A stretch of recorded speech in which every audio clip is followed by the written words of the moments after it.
We're back. How you guys all doing? Hey, welcome to the Seekers Chronicles Paranormal Historians, where the history meets the paranormal. How's everybody doing tonight? How you guys doing? Look, Jennie is all There. ready for the new year. Kimm, you ready all for the new year? Oh, can't wait. Yeah, we are moving into the fire horse year. Not yet, not till the lunar new year, which is in February, but we're moving into the fire horse year, which is going to be a lot of transformation. Loving that. Okay. We're going to go fire horse. Okay. Roland just came. Rolling, Roland, if you can hear us, we're going to leave you behind stage a little bit. So, how's you guys' weekend? You know, Christmas and everything. How was everything? Oh yeah, we Really just had nice. Christmas. Yeah. Yeah, Christmas. It was nice. It was nice. It was quiet. I like that. It was a nice, quiet Christmas for me. Yeah. Kimm? Yeah, I had a great Christmas. I had an unexpected spirit visit from my grandmother. This is always fun when they bring signs and stuff. What? Oh yeah, signs from above. So I ordered a book from Barnes & Noble for my mom, and I ended up getting 2 books in the mail. And I was like, I only ordered one. Like they charged me twice. And so I opened up the second book, and it's a book called God Gave Us Christmas, and it's a children's book. Now, my grandmother, who passed last year, was deeply religious, and she would not have known that my brother and his wife are due next month.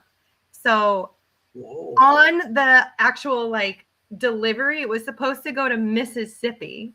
So we're like, there's no way that this book just happened to arrive at my house as a Christmas gift. So I gave it to my brother and said it was from spirit for my grandmother. So I'm really excited about that.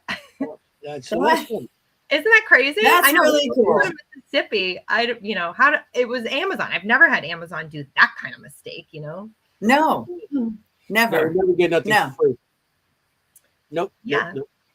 Never. Yeah. Nice. I love signs. I love when you get like a sign and you're like, but wait, give me a signier sign. Yeah, you don't believe it. Right? Like I would never have gotten anything religious like that. And it was a children's book. Like I would have never have ordered a children's book. Exactly. Like that's a signier sign. Isn't that crazy? Definitely. Very cool. Very cool. That's really, really, really very cool. Yeah, so my brother was like crying. My mom's crying. We're all Everybody's crying. That's beautiful. Yeah, It it was is nice. nice. It was really I'm sweet. glad it went to you guys who could appreciate it and understand it, Yeah. Yeah, exactly. Anybody else might have been like, oh, at a book, what do I want that for? But you interpreted it the right way. Yeah. I love it. Right. That's So awesome. last show of the year, guys. Yeah. Oh my gosh. This is our last show of Wow, the year. 64, episode 64. Everybody who stuck with us, thank you so much. We're happy to have you here tonight. Yeah, I see Melissa's here, Adam's here. And it was funny, Melissa said something about her blast on her fire tablet. I was like, ooh, fire. Yeah. So hello, Oh, fire. everyone. Yeah, that's right. Fire, horse, and horses. Mhm. And Adam, he knows that I'm having. What? Cannoli. How's he know? You deliver it to him or? Like Oh, hey, I had a pistachio cannoli this week. Those are good. See that? My family was like, we got it special for you. You've never had it. I was like, Those are I like fabulous. Pistachio. Pistachio is very cool. I love figured- pistachio. I figured that's good for tonight for the new year. Yeah. Little party. Yeah. We're having a little New Year's party tonight New with all our Year's best party. friends. So why not? I know. Got Yeah, my this is a hot cup. great way to bring in the new year. I'm excited. Yeah. What is this? Oh my gosh, what does it say? That I can't read it. What does You it say? can't read it. It says not a nice word in Italian. Oh, I wouldn't know. I don't know. Bavangulo. And it says here, Italian way to have a nice day. Italian. Well, that's the Italian way to That's say. my have new a year. nice I'm going to day. bring it in with a Who got bag. you that? Who got you that one? Oh, I got people give me things all the time, thinking it's like, oh, he's Italian, he'll like it. Yeah, that's Anthony's sign. He's like- Anthony's sign But from that's above. perfect for me. The Italian. That's Anthony's sign, all right. I'm taking a drink because I said cannoli. That's the game. Cannoli. To remind Everybody you. in the chat backstage, if we say cannoli, you got to drink. Yep. Yep. Water. Whatever Whatever you you got. Okay. The only That's our podcast with a drinking drinking game. Yeah. All right, guys. And coming soon, a bingo card. Yes. Um, 2026. Kim and I are working on a bingo card for next year. Paranormal bingo. Paranormal bingo. And We have a lot of people tonight, so probably we should get right to start it. getting into it. Yeah. Oh my God, we're having We're our going Yeah. to own. talk another 20, tonight. 30 minutes, but I think they're behind stage like, oh, okay, we're going to go home. So No. Hey, you know what? We got a lot. We got a lot have of an guests. tonight, awesome so a show. lot of We have a people- great New Year's show for you. This is, of course, the New Year's show. This end of the year's our last show for 2025, and we have awesome guests. We have a great. We're gonna have a great show tonight, and everybody is gonna be able to talk. I think it's gonna be like 4 or 5 hours show. So, Jenny, do you have the honors to Yeah, let everybody know? really. It could be a 4 or 5 hour show. So tonight we're going to be discussing a documentary that Kim and I were fortunate enough to be in recently. In Search of Hauntings, The House of Whispering Relics. And it's set in Danville, New Jersey, at a place called Times Tin Cup Emporium. And we're going to bring on the cast of the documentary and the owner of the building, which is just so exciting. So without further ado, here we go. Here's the list. We got a lot for you tonight. It's a party. We've got psychic medium Lisa Morrison coming. Yeah. And we got, okay, do you want to add Roland if he comes in again? Yes. All right. Yeah, there we go. Roland Buddha Hawk. There he goes. Hi. Hello, Roland. Hey, Roland. Hey, Let's Lisa. hear it. Let's announce who's here. We got a whole cast. Say the whole cast. I'll bring him. I just mentioned them. No, Yeah, I like we this got one by one. right. I like We it got- one by one. From Do 9 one by one. Lives. Yep, 9 Lives Paranormal. We've got Gail Gamble and Cara Salento. Our Hello. lovely friends. All right. Ladies. And we have the one, the only dear friend of mine, Richard Moschella. He's a dear friend to everybody. What's he? You're selfish. Hello, everybody. One at a time Rick. here. What's Right. going on? Am I missing anybody? Yeah. Yeah, we need Lori. Laurel. Sorry, Lori. Oh my God, Laurel. You For whatever There reason, she I thought is. you were me. What's up? So the most important person, the owner of the building, we have, Right. oh my God, I'm going to get her name wrong. Laurel. Let's bring Laurel on. I'm gonna get her name wrong. Hi guys. Well, Say it for me, Laurel, again. Durenberger. Durenberger. Okay, is that Yeah. right? I always think I say it wrong when I say it right. Okay, Laurel Durenberger, You welcome. got it. Okay, Okay. awesome. So much pressure tonight. yeah, we got a lot of people here. You know what I mean? You're among friends. Yeah, Yes. oh, of course. So everybody here is Hi, friends. They everybody. want to be on the show. If we didn't like you, Hi. you wouldn't be here. It's the bottom line. Hi, everybody. Hello. Hello as So well. how's everybody doing tonight? Hey, look at. We're Everybody good. doing This is I just wanted to tell you, Kim. Yeah. You were talking about your Amazon issue. Yeah. I have to tell you, I Yeah. ordered pants for my son. He turned 20 yesterday. I ordered pants for my son, Happy birthday. and instead of in the package that was pants, it was Elf brow cream and Roku indoor cameras. Ooh, I have an What? Amazon one. I have an Amazon one too. I got a witch's hat that I didn't order. Oh my God, I love that, Laurel. It's really? it's so I don't know. funny. I think Amazon it's getting hijacked by the spirits, maybe, and they're sending a little bit of it. You're not sending it to me. Oh I'm my missing packages half the time. gosh. I was Go Oh, down we into should something do that, missing. I'm Laurel. like, That's funny. And- We got a and big Elf- Richard fan here. Mhm. Elf- Yeah, look at this. Now? Everybody's like they're up for So 4 or funny. 5 hours with us. Too bad we're all so exhausted. We got sick families, sick kids, sick. Everybody's got a cold, or they're getting better. Like, oh, we all need to get better in the new year. Here's to that. I said, Fine. you can definitely have a new year. We got to stay healthy. Stay healthy. Healthy. Yeah. Healthy and happy. So, So where should we start, Anthony? well, I'm about to start. You like my Mm. wife. Before you give me a start, you cut me off. Unlike one of your wives, anyway. I was like, hey, but I want to see. It's like, I'm not going to ask everybody how they got started or everything because everybody has an idea how you guys all got started paranormal. But we're going to try to stay with the documentary or stuff. But how did you guys start going about? Because on this documentary, not only the 5 people that were introduced, Jennie and Kimm were also there. So everybody, except for the guy in the middle on the top. So I'm going to start asking questions, okay? So how did this documentary get to start? I mean, did you reach out to somebody? Or, I know the thing, Law, I know the place has activity, and I know 9 Lives went there a couple times and stuff. So how did you guys get about to start this? I think that goes to Kara first and foremost Yeah. because Oh, Kara. Okay, excuse me.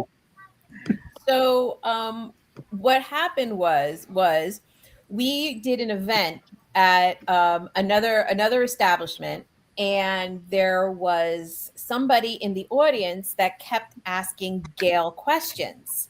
Mhm. And they were like really impertinent questions. Like he was taking notes. So Gail comes up to me and says, I think that guy's either a journalist or something because he's writing down everything that I say. So he pulled me aside finally, and he said, I direct documentaries, and I'm looking for a paranormal group to be in a documentary, and I've been searching for a group that is reputable, who tries to debunk their own evidence, who investigates ethically. He said, I think I found my group. So that being said, he was looking for locations. And so I said, have I got the place for you? I got a place for you. I'll take you there. I got a guy. Exactly what we did. Exactly what we did. So, and that was really it. That's how it started. Oh, awesome. So you guys went there. I mean, I know you guys have we got some evidence that I'm going to be showing soon, whatever. But how did you guys end up going there? I mean, you had to start somehow. Did you just walk in and say, I'm here, I'm going to do investigation? Basically. Kara's the one. She kind of called to her, and she drove me by it, and I'm like, oh yeah, I see what you mean. So we just kind of cold called poor Laurel. We just walked in and said, hey, a sweet little email. I got a flurry of emails about us coming. And so then when we were there, when we went in, we brought equipment, and the equipment started getting hits right in front of Laurel. And ever since then, we've had a symbiotic relationship with the store and the Victorian home and the spirits. And I've had no experience with hunting and anything like this prior to meeting Karen Gale. So it was all like new and exciting for me to see how all this equipment worked, and getting to know what energy was in the shop, because I felt things, but I couldn't identify it as ghosty. So they were very they were like teachers. So you had experience before they came, so you had an idea there was something going on there, but you didn't know how to go about The energy in the shop was very interesting. Mhm. It was like, but I didn't see it as ghosts or spirits or anything. The Mhm. only thing that I had ever had, and I think it was around when I met them, was my orbs, which I'm sure you all have heard about. So, Yeah. and that was evidence to me because it's something that I could see, and I've always Mhm. been somebody that needs to see proof of things. Yeah. So meeting Karen Gale, opened a whole avenue of proof. And then all the people that came in, it was so exciting to meet people that all sort of shared their, it was evidence upon evidence upon evidence. It was Mhm. exciting. Yeah, because you got a great group here of people. Everybody here has experience Yeah. that came in. And So, Richard yeah, came you guys in did. too. Richard had come in before the film, and he had some really interesting experiences. And so and it was just interesting. One by one, I started meeting you guys. It was fun. Richie, what was your experiences there? What happened? Remember the first time that I came into the shop, we were talking, and you really wanted me to see. You really wanted me to see the basement. So you're like, Richard, let's go down, and I'll show you the basement. I remember walking towards the back section where in the documentary there's a little crawl space, but walking towards that section, that was the first time I actually ever felt like physically pushed by something. And I actually felt like a nudge. And I mentioned to you, I'm like, there's somebody down here that does not want nobody He down did here. not like you. No. Really? So, and that was like a reoccurring thing as we did investigations there, that pushback. But yeah, that was the first time there I actually physically felt pushed, which doesn't happen a lot, So Yeah. I mean, how did everybody else get about? Anybody else investigated before the documentary, or documentary, everybody just went there and started? Roland. I Right? went in Rolling. with Kara. Mhm. Kara called me and said, "Hey, you want to come check this place out?" And I always say, "Oh, I'm not sensitive like that." And then as soon as I walked in, I'm like, "Oh, there's stuff here." So And then the attic, Roland, remember the attic? yeah, yeah. So the attic is my first time there. Was we went to the basement first and then worked our way up, and definitely wasn't a fan of the basement, especially a crawl space. And I'm sure that was covered, but just ugly stuff in there. But the attic was a weird feeling because there's an area where there were mattresses, and I just felt like it's almost like things were hanging out over there too. I don't know. The attic, everything, every layer of that place is like got its own personality to it. But I want to say that the basement and the attic are probably the most busy, I guess I want to say, because I feel like there's an elevator going up and down over there. Yeah. Spiritual elevator, not a Kara, real Kara one. felt that too. Like one of the very first things Kara felt was this kind of pull up and down from, and that was my first experience with the word portal, I think, between the Mhm. attic and the basement. But do you remember the ice skate up in the attic? That was No, the no. one. Yeah. When you and I were up in the attic, and the ice skate fell off the shelf. And there was no way for it to fall. Yeah, and I Yeah. was so dismissive, and you went, "No, Laurel, that was not just the attic. Yeah. That was like something moved that thing." I'm like, oh yeah, that.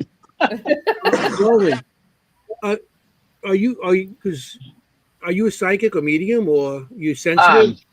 I just go by energy healer on paper. Am I in my own way? Yes. But I mean, anybody who does any kind of channeling, I want to say mediumship, or we're tapping into other stuff to begin with. So it's not too far out of the realm to perceive other energies, especially energies that don't want you there.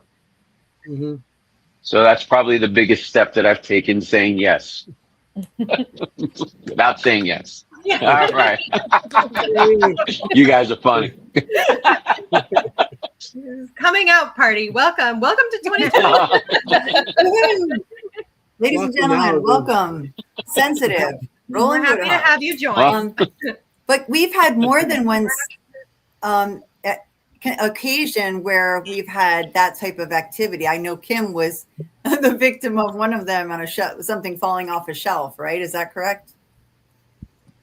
Oh yeah, that's right. Yeah, I didn't actually even know about the skate falling off something up in the attic, but I guess mine was a little friendlier. Remember when we were in the basement at one point in time, and a bag of cotton balls came off the shelf, and I like reached out and caught it, which I was like, to be honest, that's a very nice, kind thing to push off. Very smooth. Ice skate with a blade. Thanks for not throwing knives. Yeah. Right behind you. Ice blade or something like that. Yeah. Wow. Yeah. So no, I didn't even know about this skate up in the attic. Yeah. Wow. Yeah, and what's interesting too, when the the cotton fell. We had all the hits on the other equipment. We had the EMF detector went off, the REM pod went off, right? and then I think there were 2 REM pods, and they were in a line. And the first one went off, then the EMF detector went off, then the thing fell off the shelf, and you caught it, and then the last REM pod went off. It like made a line. It was like boom, like a burst of energy. Yeah. It was really interesting. That's awesome. Do you know the one thing that we never talk about, or we haven't talked about, and the film didn't address, is during the shooting? Do you remember the sewage line? Oh yes. All of a sudden, out of the blue, like Yes. Oh yeah. I think we'll get to that. It was horrible. Yeah. I think we'll get to that when we start talking about more of the basement stuff. Because that all is kind of related. Yeah, absolutely. I mean, this is a good, we were hoping that people will watch the documentary, but on this show that we can talk about things that aren't covered in it, things like that. This is kind of a behind the scenes. Yeah. I think that we got a lot of evidence that, you know, it didn't follow the thesis of the film. So, you know, but there was a lot more than what's in the doc. So I'm really glad that we have this opportunity that we could share it, you know? Yeah, that's why I figured, figured to have this show together, because there's probably a lot more, because I know when you do production and stuff, a lot of the stuff ends up on the cutting floor. You know, you cut it, you throw it, that's it. You know, you can tell my age because that's how we used to do a film. But so a lot of it ends up not there, and you have your time period. You have to have so much film and everything, and how much an hour or two, whatever you want to have. So a lot of stuff doesn't make the cut. You actually, so that's what it's tonight. I would like to have you guys talk about what didn't make it. Because there must have been so much. I'm sorry, Anthony. I have a little delay. I didn't mean to interrupt you. I was going to say, do we have some photos of the location just that people can get familiar with what we're talking about? Good idea. Yeah. This is the actual photo of the documentary. This is the name and everything of the documentary. Okay. So this is what, if anybody wants to see it, this is what you got to look up. You write this down now because it's going to be off the screen in 2 seconds. 1, 2. Over. Okay. So here I got pictures of the front of the building. I can't put it in. Okay. There's a big P up there. Then I see you change. They got that P went away. But now it's there. It is. There it goes. Okay. Window. All that stuff I guess to download. Hey Anthony, you know what's interesting about that P that you shot is that P was the logo of the hair salon that was there for 30 years before me. Oh wow. And the hair salon had encased the entire building in mirrors. Really? My entire shop was mirrored. Every wall, in all the rooms, because they had hair stations all over the place. Then when my landlord bought a building, the hairstylist passed away, and the building was sold, and my landlord took down the majority of the mirrors except for in that back room. And I'm wondering still if all those mirrors are what brought energy into the space. And that's something that you all as hunters and what could address. I mean, the mirrors probably face each other and stuff like that. It's a possibility. Yeah, it amplified it. Interesting point. Probably did. I mean, with all that, because you have plus the energy that goes on in those salons and stuff with women going there. I know you're women going there sometimes because you're emotional. You want your hair done. You need a chain. That chain, whatever you guys got to do. Or you're happy because you're getting married or whatever. So I know there's a lot of emotions in a salon, So Well, it's busy, right? Like it's busy. Like yeah, there's a lot of anything has activity. that. Yeah. Anything that has those type of activity, you know. So I want to show you one What? picture. Yeah. Oh, go ahead. Go ahead. You talk. I'm busy. I was just going to say a little bit. Do we want to talk about a little bit about the history of the building? Yeah, sure.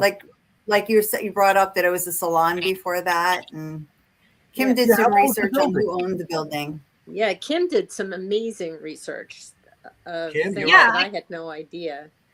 I can talk about it a little bit. Or Laurel, did you want to talk about it? It's up to you. No, actually, because you did the research, I think you're more intimate with it than I am. Sure. Yeah. So it's Not in taking Denville. over. It's like right downtown in the center of Denville, practically. Denville. This was a main road that goes back to the 1700s that it's on.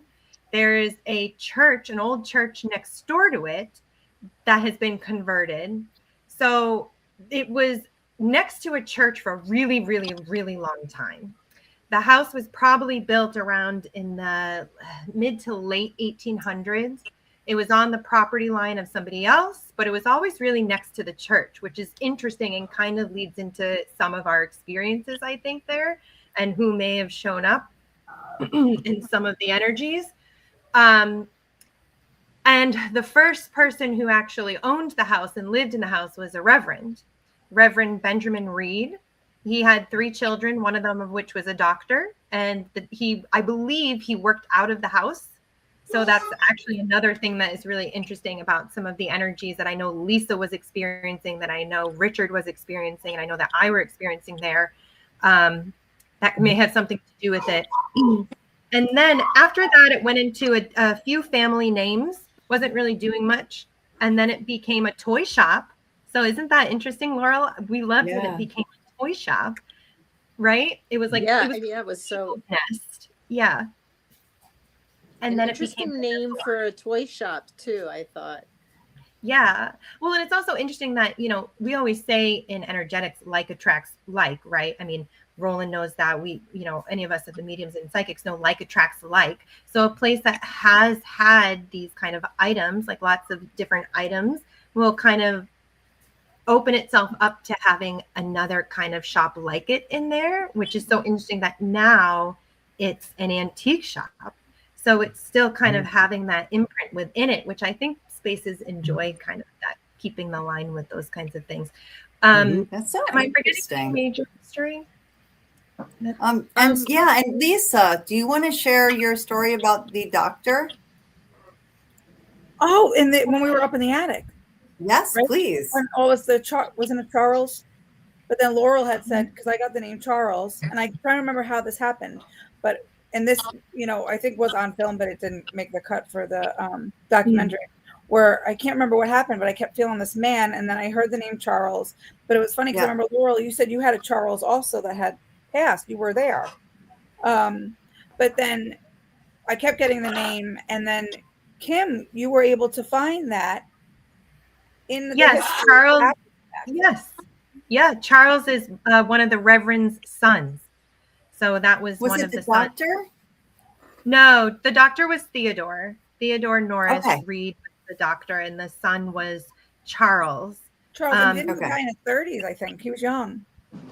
I don't know when Charles died, but yeah, his other 2 sons died young. So the other 2 sons died in their 20s and 30s. So I don't know when Charles died, but it is an absolutely accurate name that would be associated with the house. Yeah, it was wild. Literally, we were talking about something with the Reverend when all of a sudden I said, I kept feeling the smell. I said, they keep saying Charles, Charles, Charles.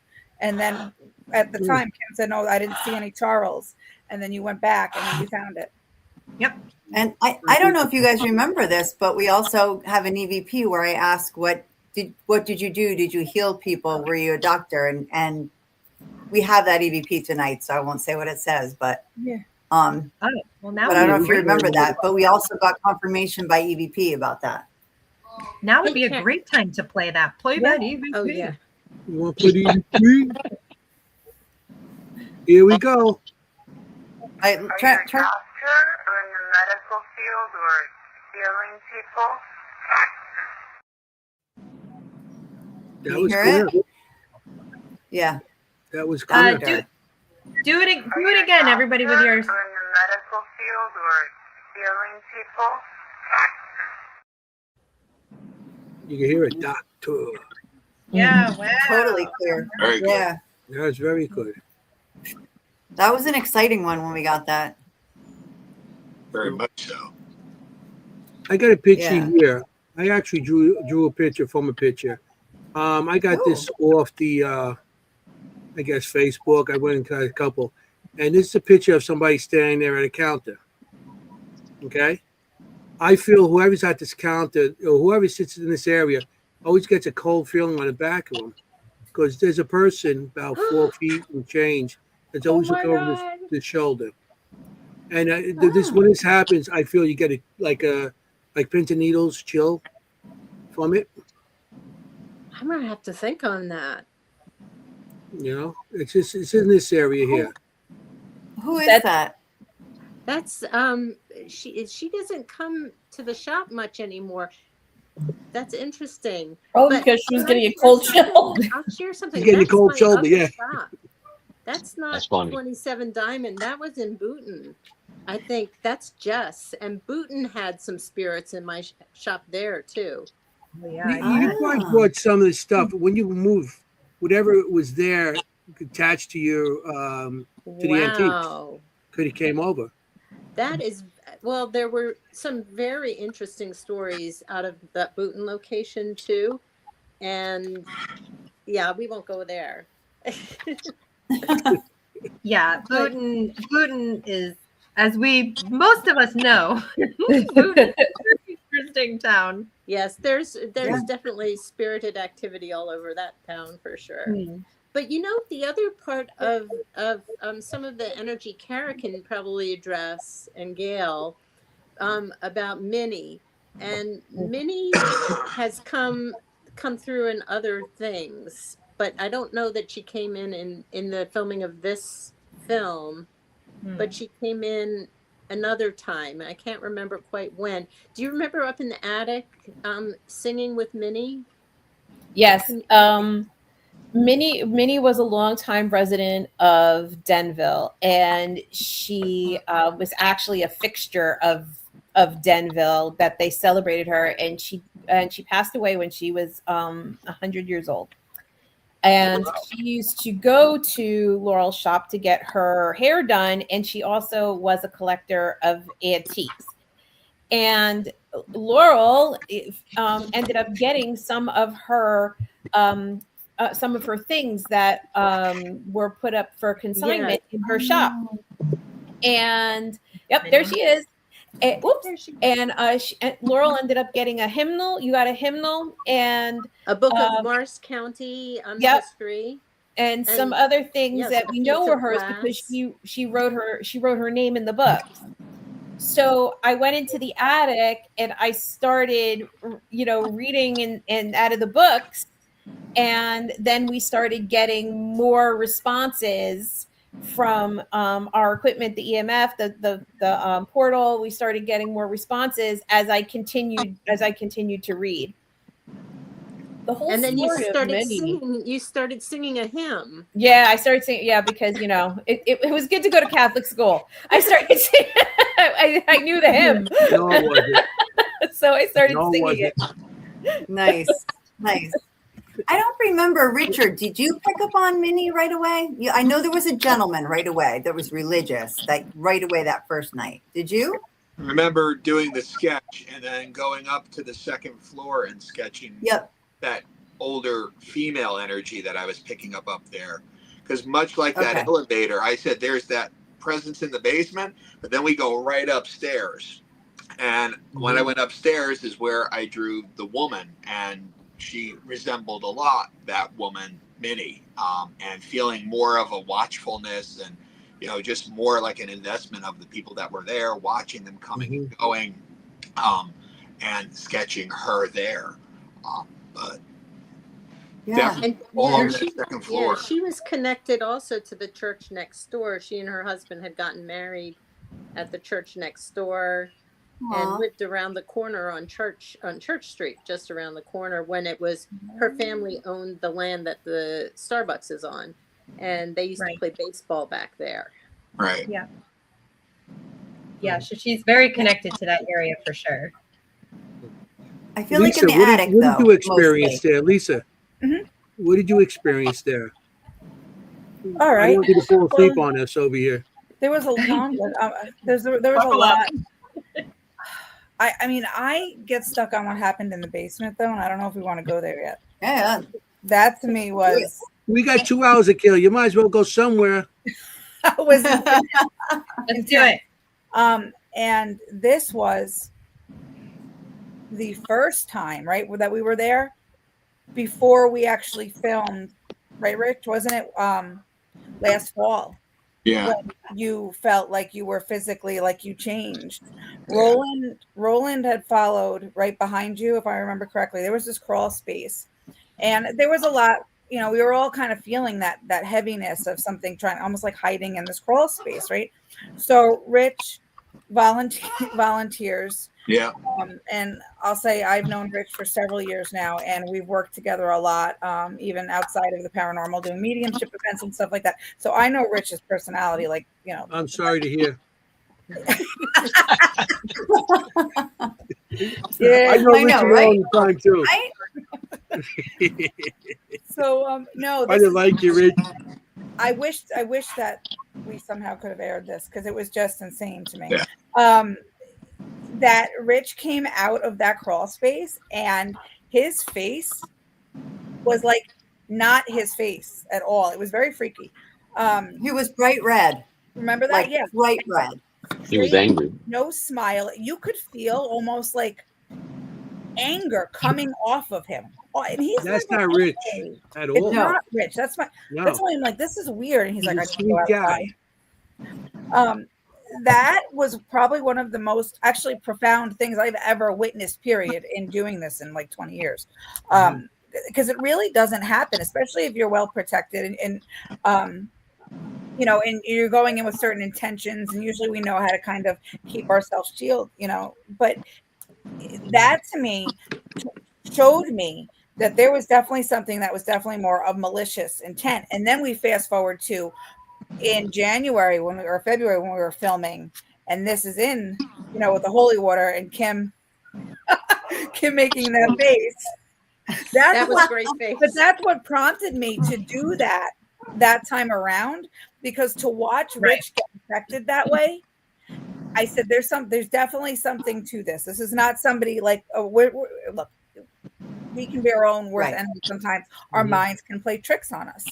Yeah. And I knew instantly that wasn't a trick. So that's why I was like, if I'm coming back there, I'm going to poke the bear just a little bit to see if we can get more of a response, to see what exactly is that we're dealing with. And it worked.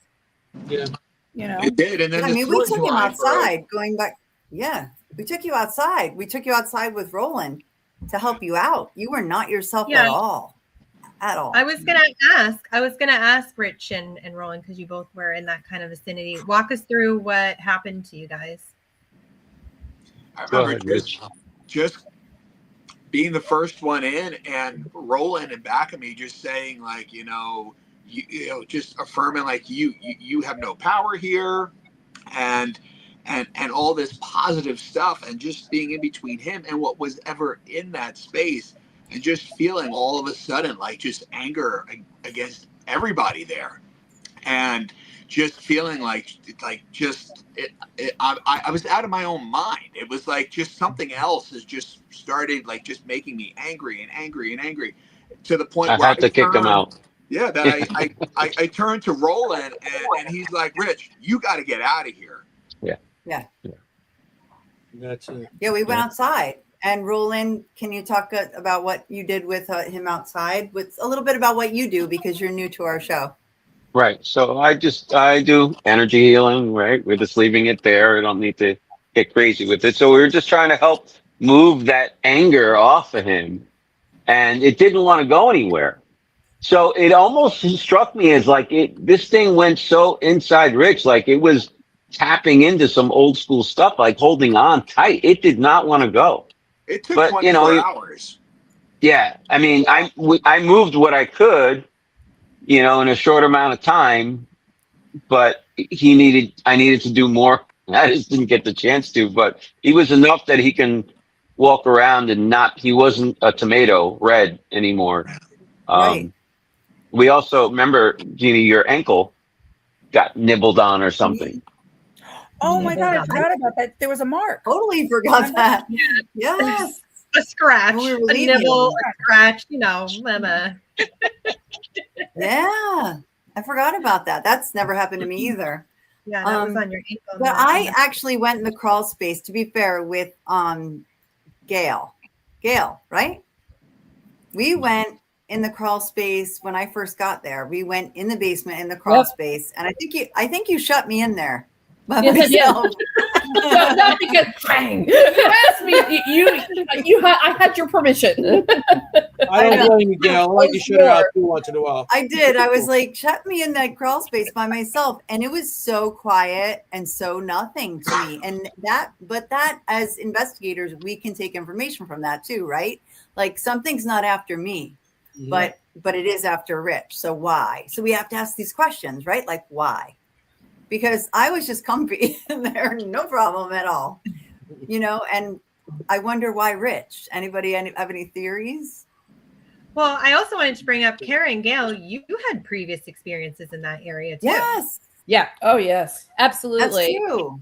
It's like I never liked, I still don't like that crawl space or going back there, and a lot of that, and we'll see them, a lot of the orbs that we have, one of the orbs, maybe, I don't know if you want to show it now, Anthony, one of the orbs comes from that back door at the crawl space and has enough mass that it turns on the motion sensor light in her basement. Yeah. So there's a lot of activity there's a lot of activity back there.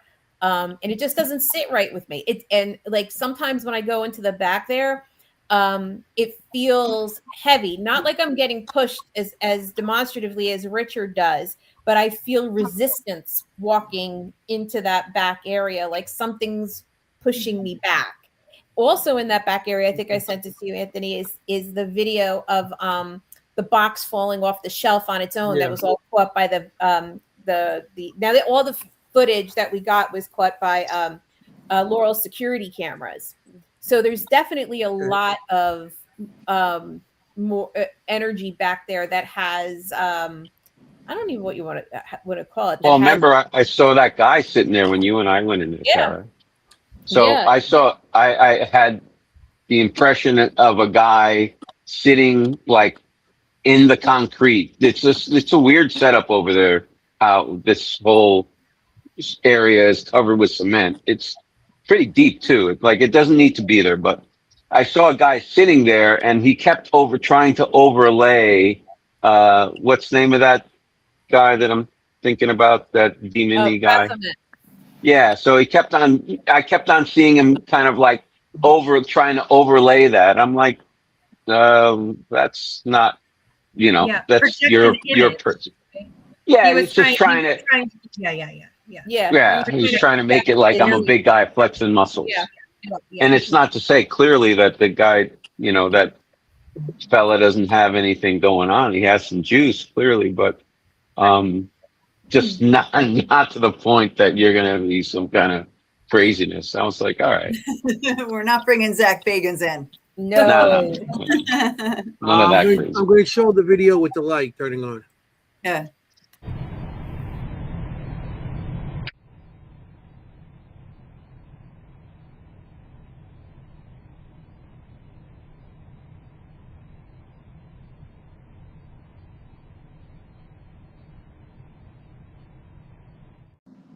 Yep. So that's it. You see Which I find that interesting because I'm not a big old person because many things could cause that. But what I like about that is the orb came up to the sensor, so that sensor has to feel some sort of presence or some sort of energy for it to go on. I'm being an electrician. That's some of the stuff that you learn. But you have to have something of a mass or some energy that's going to turn that on. And like I said, I find it that the orb turns on the light sensor, which is, to me, That's just good Well, evidence. I mean, dust that isn't going to happens- do it, or else dust is going to turn it on and off all the time. yeah, like, the, I mean, the dust Of course, didn't there's turn. dust Yeah, part of it I on. have, Yeah. I have those normal orb- dust doesn't have any sort of energy, to turn on anything. So but that's they're where I down there all find the it, time. So okay, and then you said That's very something about the interesting. shelf. I'm going to do the box falling off the shelf also. Yeah, do the box. Wow. It's in the back right corner. Yeah, you see that up there? I'll do Yeah. it Yeah, again. play it Nice. again. Play it again. Yeah. It's hard to Watch see the back right Yep. corner. Yeah. Just drops right off. Yeah. Yeah. There's delays in that footage also. Mhm. You can see Well, those. it takes images. It takes images. So it's not like a Yeah. continuous stream. It takes images It's every not a 2 seconds. video. What do you mean? Takes pictures as it goes? Well, Is it like a is track video. cam or something like that? Laurel, They're blink cameras. They're Yeah, blink. those were the blink cameras. It's it picks up the motion and then it stops when the motion stops. Right. Like 30 seconds after. Yeah. But if My new something cameras moves, follow. if something moves, it'll like Yeah. record it 5 seconds before. It's not the smoothest transition as you could see, but Yeah. Yeah. In the back Yeah, for a but second. still. I want to look again because I thought I seen a shadow. After the box falls on the left-hand corner in the back. No. Oh, I see it. Where I do see you it. see? shadow. In by the door. In front of the door. Watch. Yeah. Oh, Not It's the a light stairs shadow in front of the door. The- In the front of the door? door on the left. Yeah. to the There's like a so light that's the shadow. door where that's the crawl space. yeah, the door to Okay, the cross. There's like a Do it light again. shadow. All right. After.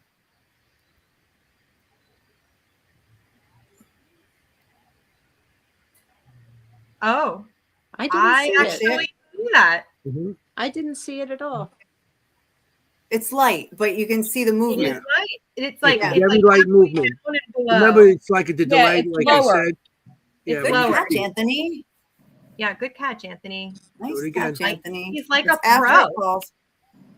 Right And then there. it'll Yeah. start right there. I see it.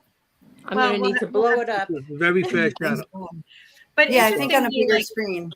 so that was the back where the box fell, and where the bag fell was on the right hand shelf. So it was still Right. like in that kind of back corner, which is interesting. But also a little context about like the structure of the basement. So the basement is original that were down in that area. I mean, it's been paved over and stuff like that. And that crawl space stairs, that was original. But the underneath, like where it's all stacked together in that small crawl space, that was made when they made that back room. So that's an addition. So we always kind of wondered, like, why are, like, is it the stairs that somebody used to use the back stairs to come into the basement? And that's kind of why they're in the basement area. It's just something it's good to know the structure. Is that like just a crawl space? What is it? Is it maybe something they stored? Could No, Anthony. So coal it's stone and pavement that they paved over the dirt, so they could put an addition onto the back of the house. Okay. So the stairs are the original like cellar stairs, like how they used to have like the I storm see. cellar? Yeah. Yeah. So Instead it's of like moving, they original. left them. Yes. Yeah. Okay. Yeah. I Yeah. put a picture. I don't know if you uploaded it. I did put pictures of it. It just, you can see it's like under the basement crawl space. And also one of the EVPs I sent in for tonight has a picture of it with remember the stones Yes. piled up? Yeah. Mm-hmm. Exactly. Yeah, So right. one of the I don't one have of the a picture videos I of it. sent has that. Jen. And Jenny, it's I don't funny have a because picture of it. I just remembered, Richard, you were the one affected, but in my EVPs, they were angry at you. yeah, they were Remember? gunning for me. Why? I don't know, but there's even one that we didn't use in the film, or, we didn't really talk about much, but you were talking and I have an EVP saying, "This asshole." Like, really, they were like mad at you. And I wonder if it's because you were onto him.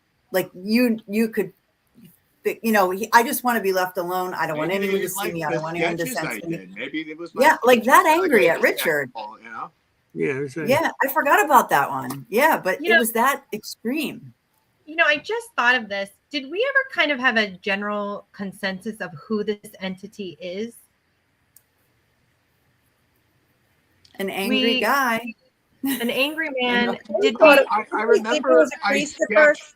I remember the man that I sketched in the basement.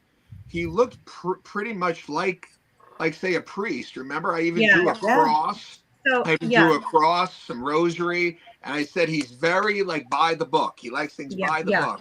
yeah. And I remember Totally. putting that all on the sketch. And I Yeah. think that was also the pushback. I feel like he didn't want that was a space that he didn't want nobody in. And here we are, this big crowd of people, right? And I feel like that was the pushback. I don't think he's this, he might portray himself, or make us want to think devil or something dark. Well, But I right, think that because was he's part of trying to that scare pushback. us. Right. To stop. Well, is there any religious items in that area? Like any Well, Bibles, I or just any, thought of something that crosses might. or any saints? I don't know, No. but I just thought of something that might actually connect Rich to if this is the Reverend Benjamin. So Reverend Benjamin had 3 sons, Yeah. and 2 of them died before him, at least. And I don't know when the 3rd one died. And I don't know because I know, Rich, you have 3 beautiful 3 sons. blonde sons. So I don't know if there's resentment there specifically. I don't know. This is just me trying Oh, to yeah, we're trying brainstorming. to connect the pictures of like Yeah. why you, right? Why you out of everybody Did, else? did he here? have mean, we any got sons Get named Out. Richard? Kim, did he have Or any sons Richard? named Richard? No, it No? was Theodore, Charles, and Benjamin. Okay. Yeah, No. of that were his, and 2 of them absolutely died before him. I mean, died young Yeah. before him. I even remember though when we were filming, being outside, and somebody from the condos that now are in that old church and they Yeah. said when they're in their home sometimes they see figures moving in Times Tin Cup when it's closed through Wow. like their windows. They see things moving around in there, and it freaks Whoa. and it actually freaks them out. So these are Wow. people that just kind of knew what we were doing and wanted to share this with us. Oh, that's interesting. Wasn't there Yeah. something about the old guy owner that used to cut the hair, Leo or something, whatever his name was? Oh, His name was okay. Frank. Frank. I remember we were talking. Yeah. Okay. Frank. There was Oh, something yeah. with him too. I don't I know. drew a picture from also there. I didn't get a chance to download it. I don't know if you see it. It's a man with a little beard, a cap on, with a white apron.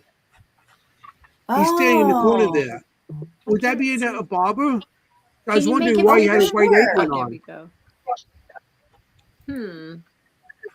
So I he's don't- wearing like an apron, like a cover. That's I and, don't know and what yeah, He had a did. beard. That would He had make a sense. little beard and a cap. I Well- don't know if that could be a barber back then or whatever.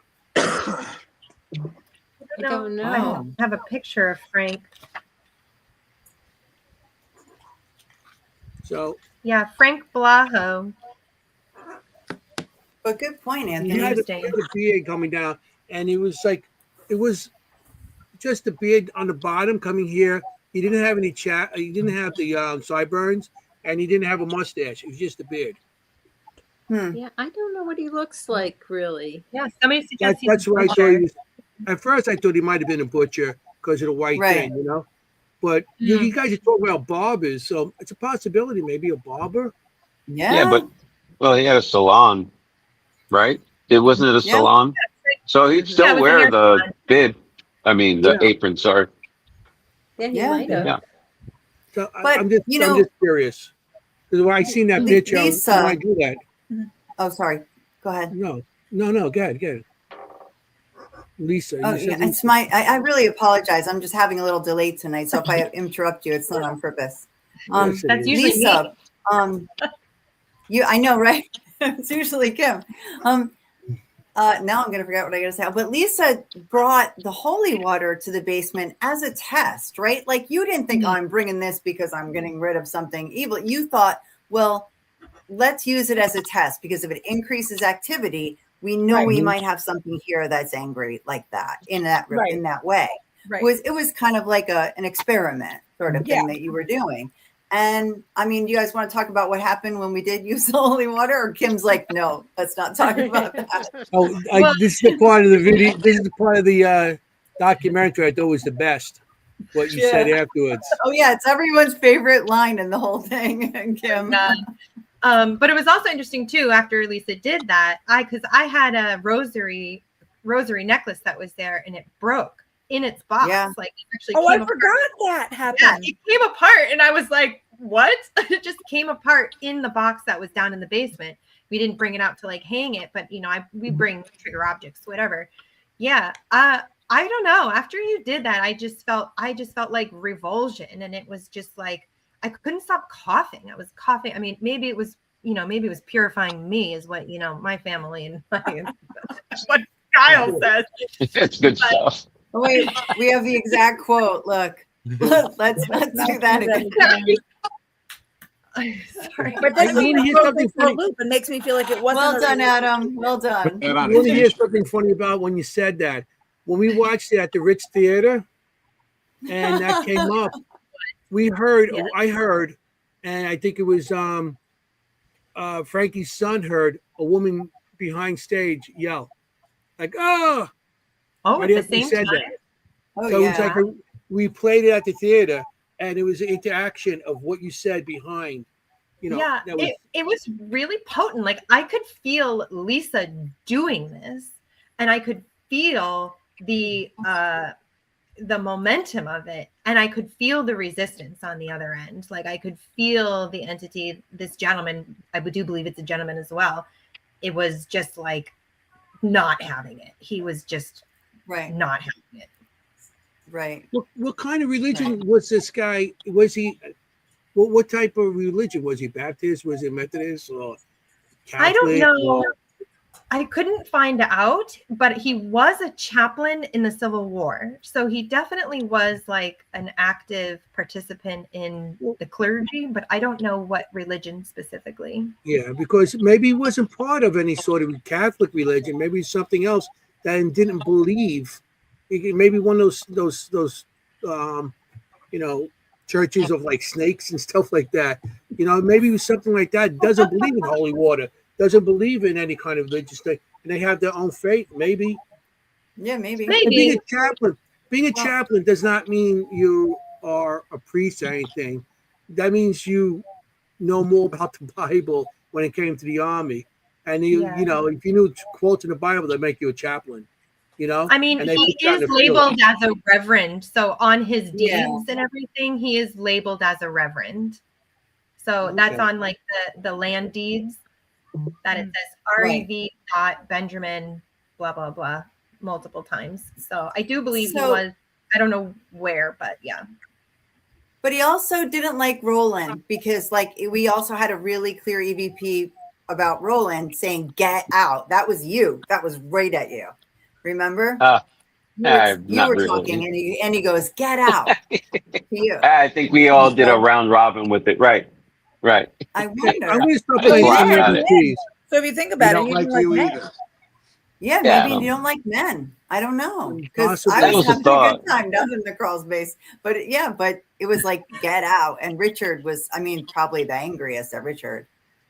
But which is so funny. We're all sitting here like, who could get angry at Richard? I mean, that's true. This guy, evidently. He's a nice guy. Laurel, you've never really felt like a significant negative presence when you've been in there. Sadly, I don't feel much at all. I have all the equipment now, and one day I'll have time to like start playing around with it and see if they actually, but I'm down there all the time, and the orbs are always like shooting like fireworks at me and around me. And I don't even know they're there until the camera picks them up. And it's like, there are blizzards of orbs that come at me, and I don't even. It's strange. I'm sorry. Right. No, it's okay. Off. I wanted to but show we the also video. lights as well.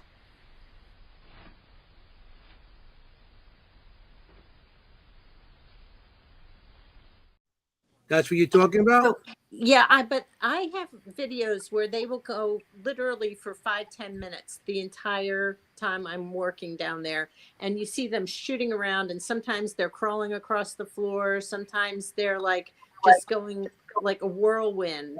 I couldn't the files were too big to send to you, so I couldn't send anything but that little bit.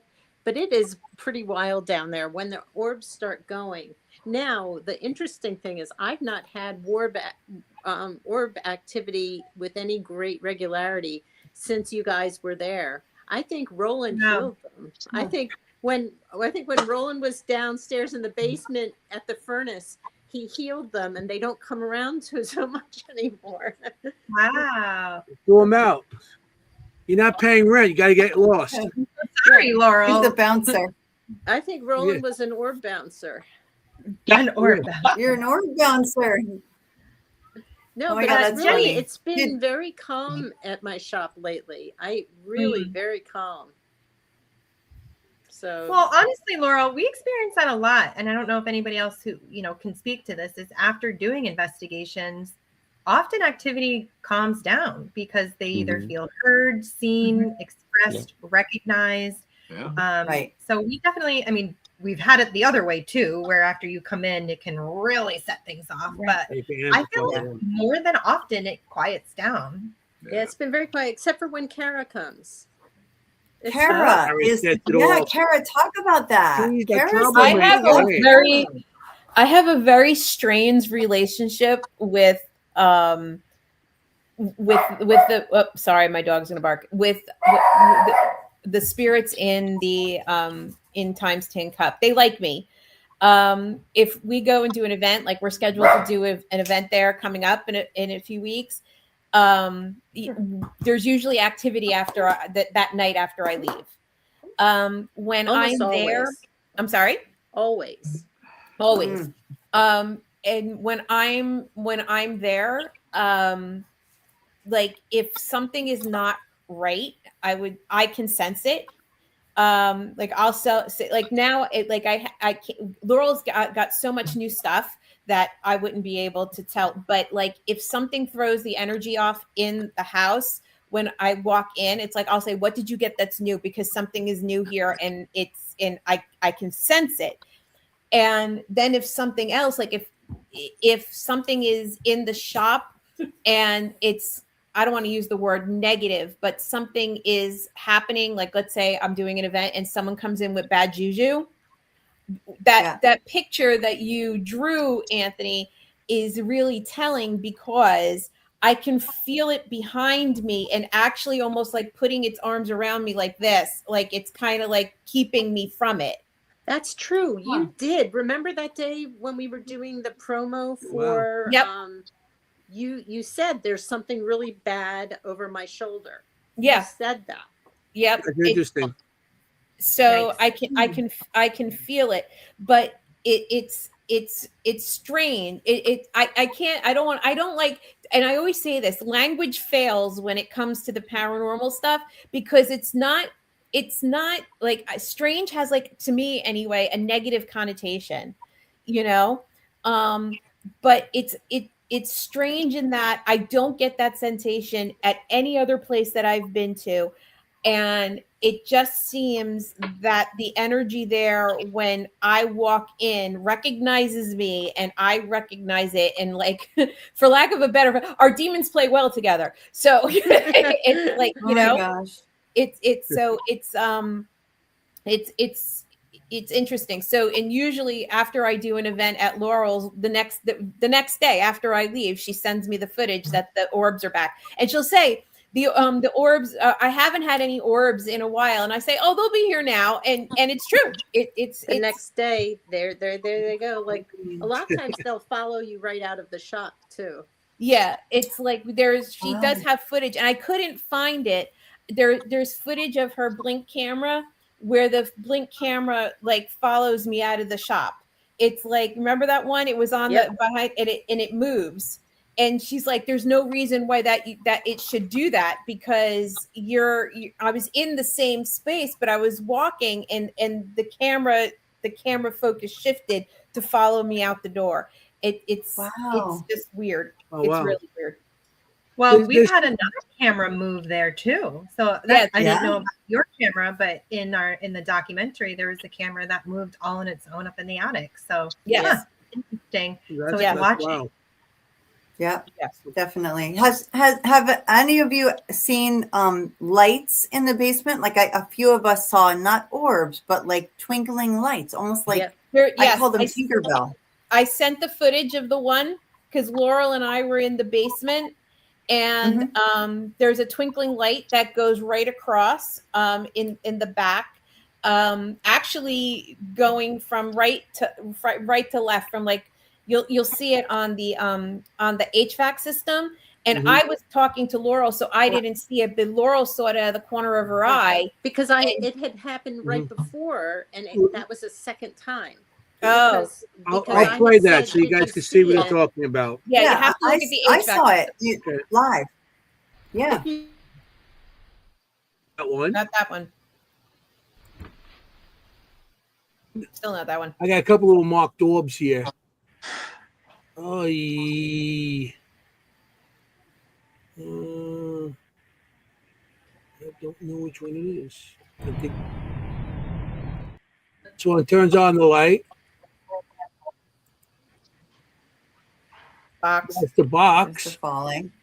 Okay, I don't see it. Maybe I think Kara's in that one. Yeah, I'm in it. Yeah, I know that you guys are in it. Oh, Tara Thompson's No. asking about or smell. I don't know. There's, I don't know if it would be on the camera, but I don't know if the shiny thing you saw would be there. Where? You said you saw a shiny thing go back and forth. Yeah, it was just this like little light. It went this way and then went that way. So I wonder if it would be on the camera. Yeah. Oh, you mean here? Yeah.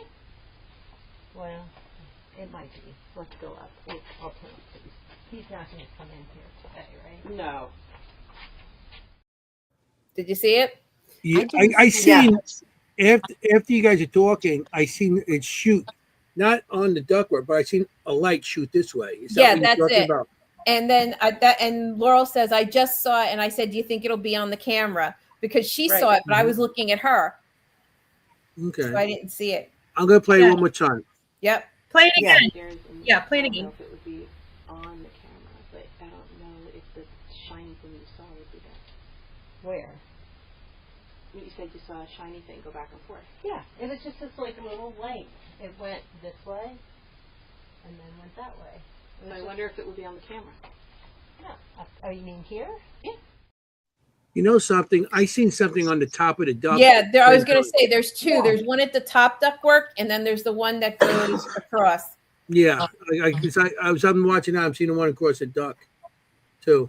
Yeah, and that happens right before like she goes reflection. Up. Yeah, but there's no windows down there. There's no movement at the time. No window. Nope. Yeah. Yeah, there's no window there. Matter of fact, because I'm watching it on my other screen. Yeah. I'll do one. I'm going to do it one more time because there's one above the duct right before Laurel walks up to it to show what she's seeing. There's, I don't know if it would be on the camera, but I don't know if the shiny thing you saw would be there. Where? You said you saw a shiny thing go back and forth. Yeah, it was just this like little light. It went this way and then. Did you guys see it? Yeah, it's just too small for me. It's right where she draws it. Does everybody see that? I know it's literally there. right There where was, she draws but there's one on the dock right before that. Yeah. It's very fast. It kind of goes. Yeah, very quick. Mm-hmm. Yeah. But there's Tinkerbells all the time. Right. Everywhere. And I don't know what the difference is between like an orb and a Tinkerbell, or at one point somebody said I had a fairy, which I thought was kind of funny. But there was fairies are not nice. Not like what you see in Disney room, channels. There was this little thing that fluttered down and then just vanished. And but it was not an orb. It was weird.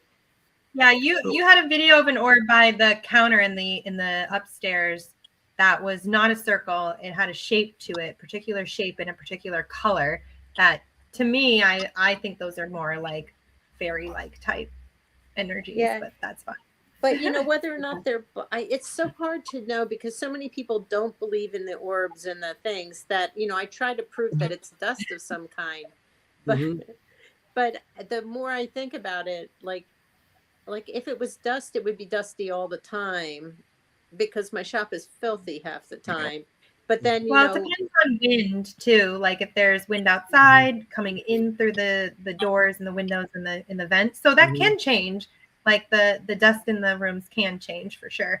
But I wouldn't expect dust to turn on, a motion sensor or cameras. turn on. Yeah, Right. that I wouldn't. Yeah, And that's to be interesting. and to be light. I mean, if Yeah, it was or a dust, elemental. yeah, it's just I would love to do an orb study there. Yeah. Go study. Okay, I'm gonna start playing some of these videos because I don't want to run out of time. Okay. Yeah. Okay. Let's do it. Here's one. What disease did you die from?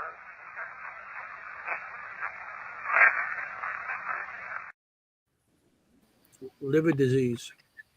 So clear. I remember sending that to you guys, and everybody was like, "Liver." You can hear it so well. So Liver disease. So I guess the person was whatever disease, maybe alcoholism or whatever. but Yeah. we couldn't Do you want find Kim- anybody. Kim got the death certificate. Play it again. So play it again. Turn up the volume. Yeah. Turn up the volume. Here we go. What disease did you die from?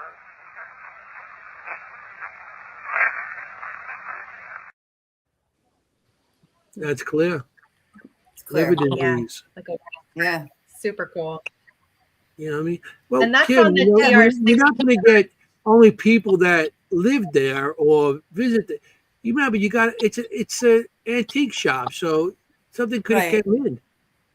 Yeah. When you bring antiques in, whatever's attached to whatever old item, it's going to come in with it. Could be. So it could be almost But- anything. Rich, do you want to tell us a little bit more about like where that kind of energy kind of comes from and where it can be a little difficult for us in investigations to know who and where we're getting this info from? Well, I mean, when we go into a location like this, I mean, this building with so many different things. Okay. And if the doctor treated patients there when, or whatnot, if we're dealing with the elemental realm, and these are spirits that are attached to the land itself that were never human. I mean, there's stuff that goes into the elemental realm there with the Fae being tricksters. So there's that aspect of it. And then everything that was housed in that space. So in the documentary, I say it's a perfect storm, right? You have all these items that were loved throughout life that are now all housed in this place, that were at deathbeds, that were at weddings and part of people's ceremonies. And, you have this all in this space, and people come into this space and they have interest in these items. So it just acts as a perfect storm to feel, to be pulled towards an object, to have these impressions. So now you get sensitive people that are open to the phenomena that come in. And it's almost like the needle on the record player just hitting the record, and you start picking up on this stuff. So when Laurel comes in there with such pride and such love for these items, it's a no-brainer that she's going to start feeling and sensing things. Especially, I feel like we all have this ability. So when we go into a space like this, and we open up to the possibility of this happening, we just start picking up things through imagery, through feelings, through impressions, smells. And you'll be surprised on the elemental realm, how you were talking about those little lights, those fairy lights, possibly orbs. I mean, Fae are trickster spirits. So, they kind of like to cause a little bit of havoc, a little bit of panic. Pan, like when we get into that older energy, panic, and they kind of get off on causing people to kind of go a little nuts. So there's a lot of things happening there. When you look at it, even in the area of Denville that it's in, right? You had a monastery from the friars that was right down the road, Saint Francis. Mhm. You have the church that's right next door. So you have this religious thing going on.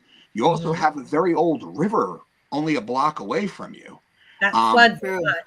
I also believe we did research, and there's an underground, possibly a spring or something within the area. So now you have all this stuff that's going on. So yeah, there could be this elemental aspect to it, right? This land spirit. You also have the stuff that's going on with the objects you have in this space, and then combine it to the history that happened there. I mean, it truly is a perfect storm to experience. And when you have sensitive people that come into this space, you're only going to get more and more stories out of it. So, nice. Yeah. Couldn't And agree Kim, more. do you remember how many people we asked how many spirits are here in the attic? Do you guys remember that? Yeah. Was it 86 or 68, something like that? It was like 46 or something. It was a 6, but it was like right away. But what I was going to say about just in general about the EVPs we got, about the activity we got, is it was very intelligent, right? Like I asked, how did you die? You know, what were you sick with? You know, kind of thing. And we got liver. Like that's logical. That's intelligent. We're not getting just random words that don't have anything to do with anything. And we said how many spirits are here, and it was something like right away we got like 46 or something like that. It was like no hesitation, 46 kind of thing. And we laughed because it was so specific, right? In the attic, we were just like, oh, okay.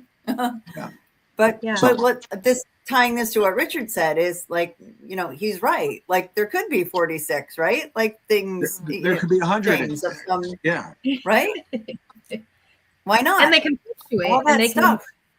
Can move in and out. But Laurel, you brought this up earlier, and there was somebody asking about the smells, like if there were smells in here.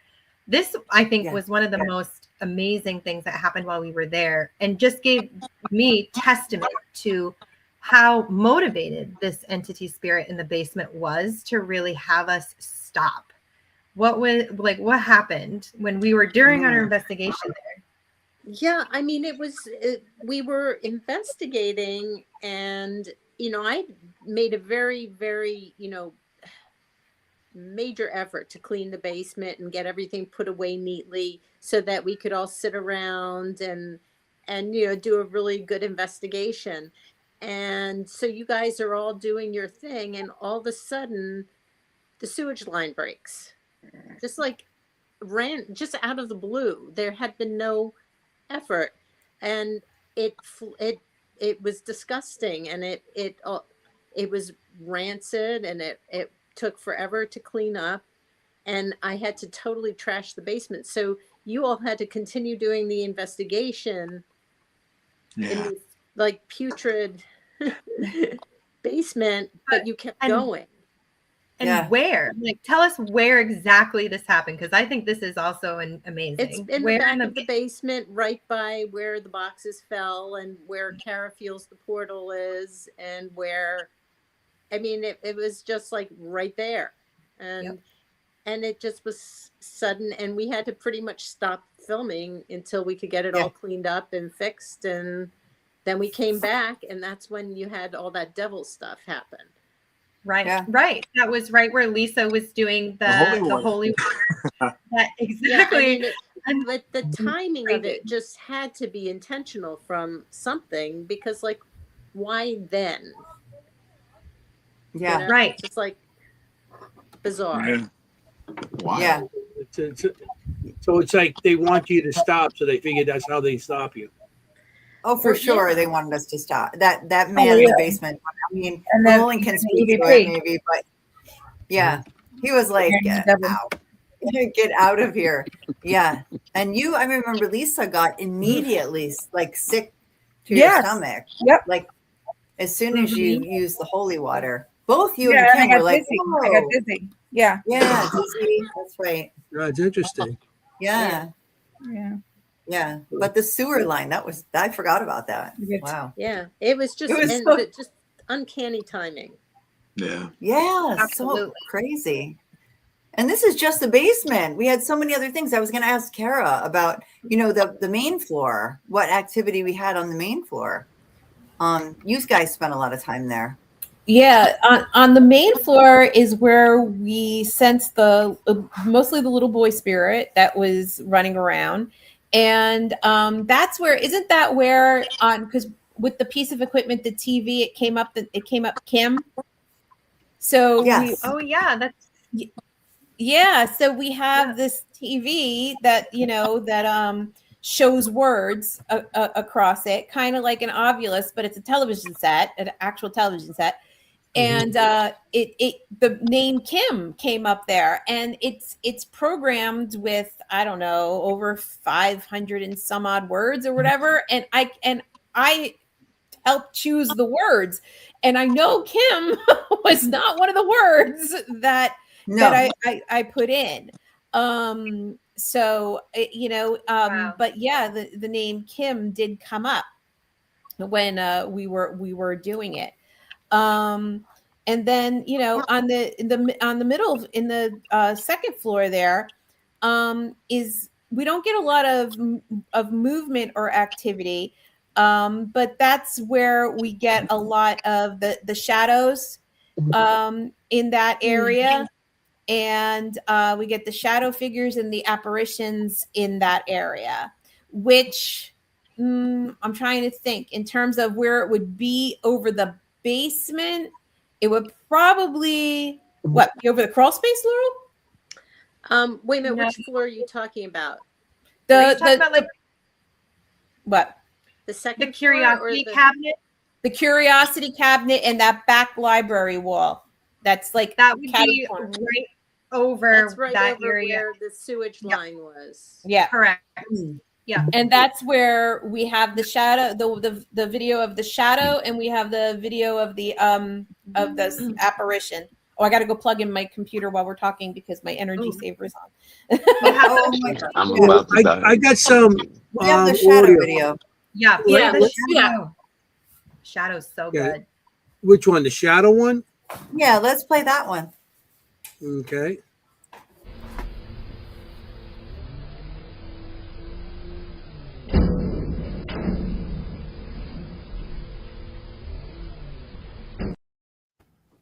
What I find interesting in that one is that because at first I was watching, I thought it might be in a shadow from outside going in. Something was going because you hear the banging, and to me, it sounds like a garbage truck outside. Okay. But then I kept on watching it. If it was a garbage truck that put it up, you would see a bigger shadow. This looks like somebody, like a shadow walking in, and then it pixelates, and then it gets dark. But you can see like a shadow walking in. Like I said, that's because at first I thought maybe it's a garbage truck because you hear noises, you hear something mechanical in the background.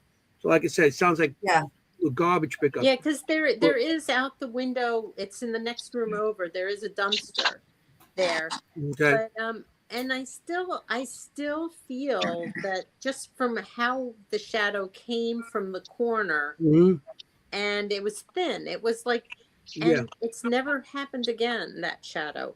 Yeah, Right. that's why I find it interesting. It's like it comes in like somebody walking in, so it is thin. If Let's it was play it anything again. else, it would have been Play it other again. than that.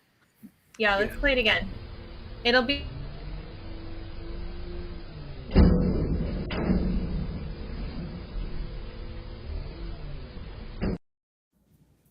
Yeah, it comes in thin, like somebody walking in. Yeah. That's what I find interesting. And also because like if somebody was cleaning the dumpster, like that's like she said, it's never happened again. It would have repeated itself the next week when they've picked up the garbage or whatever at the dumpster. It was a one-time thing, right? Right. Right. So Well, I would got other also stuff here I imagine like a to play shadow before. from outside would have a very hard edge. That's just what I would imagine because the light on a metal object would have a hard shadow edge, and this is completely soft edge. We're just. I got some EVPs I like to get going because we're getting one play these before we end the show. So here's one that I think Jenny sent me. You know that we're on to you. You're just a lot of talk. We're not afraid of you.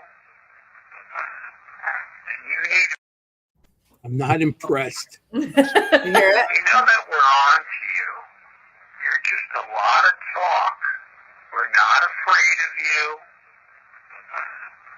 And you need I'm telling you, he's a wise guy. I'm telling you, it's all about Richard in that basement. So that was in the basement. Yeah. And I chose that picture because I thought you might want to talk about the mirror, Richard. The scrying mirror. We brought that in, and everybody had an experience with it. And there was a person that came who was shooting another film that looked into it, never used one ever, and was actually seeing like faces and things moving in back of him. You remember Danny? Mm-hmm. Yep. And he's like, I see stuff in this, and I'm like, well, that's what it's for, you know. And that's the last time we saw him.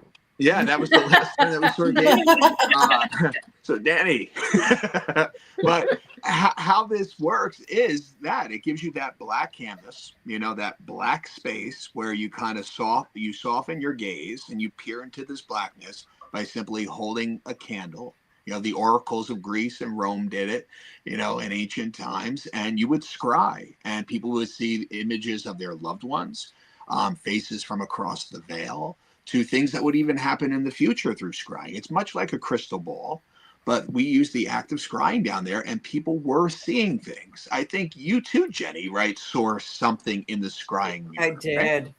So specific, too. I saw a bed, like someone being sick in a bed, and an older woman with a bun like up in her hair tending to that person, either making the bed or tending to someone in the bed. Yeah. I'm going to play weird. EVP here. Okay. Can we play EVP? Here we go. Are you a doctor or in the medical field or healing people? Come on. We played that one already. Doctor. But that was a good one. You did play that one? Mm-hmm. Yeah, but I mean, we got an answer, which is what my point was. Like, we got such good answers. Here we go.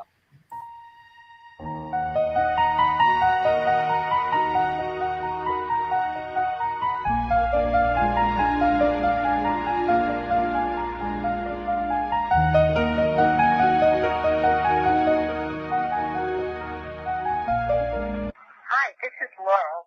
I'm wondering if you're happy that an antique store has moved into your building.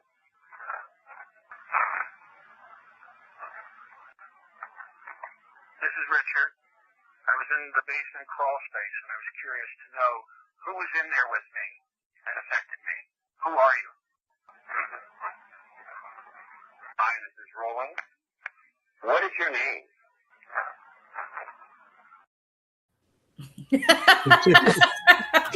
Get out. I forgot about that. We don't want you here. That was so like, it's a whisper, but it's really clear. We don't want you here. That, you know, this is so interesting. And I don't know why we didn't bring this up or thought about this earlier. It's true. Whenever Richard or Roland asked questions of this entity, you guys both got very abrasive responses. But like when I asked, or Jenny asked, or Lisa asked, or Laurel, any of the women, we got intelligent, coherent answers for like helpful answers. You don't like the fellas, maybe. You don't like us. Well, maybe like what was said though. Maybe it's we saw things about it that it didn't want us to see, and you know, and maybe that, and not to say anybody else didn't. I just think that in the way that it worked out. I mean, for it to be so aggressive, it's just an interesting thing to pay attention to. I mean, but, I'm not impressed. Maybe he wants the women to himself. It could be. Could be as a womanizer, you know. Could be. No, I agree. It's a woman that's men. Because you hear a voice doesn't mean it's always a man. I know. But it was, do we all agree it was a man in the basement? Yeah, I agree with that. I agree. Without a doubt. Definitely male energy. Yeah. So in that video, you'll notice at the end those 3 little stones in the basement floor. That's the crawl space. I just wanted to point it out to people who are watching. That's the crawl space we are referring to. Okay. Yeah. But I forgot about some of those, Richard. I'm not impressed. I'm not impressed. We don't want you here. Don't want you here. Poor Poor Richard. This guy had some personality, I'm telling you. Yeah. No, he was Frankie. very freaky, terse, off-putting. Yeah, agreed. Totally agreed. But Jennie. nothing like that in the attic. Like, what are some of the experiences that you guys had in the attic? I know Lisa and I did some work in the attic with EVPs, and it was just more informational too. And Right, you didn't yeah. get him. You didn't get those responses. No, up we in didn't the get attic. crazy. That stayed downstairs. So that energy, that pushback, that stayed down in the basement. Mm-hmm. Where did Exactly. we get liberty? Jennie, what's the story with the phone? Embarrassing story that he included. Well, it's in the documentary, so people who watch the documentary can watch it. But I had a phantom noise. Yeah, I heard a phantom sound. That's a new one for me. Tell them what the I heard sound a phone was. ring, and there was no phone.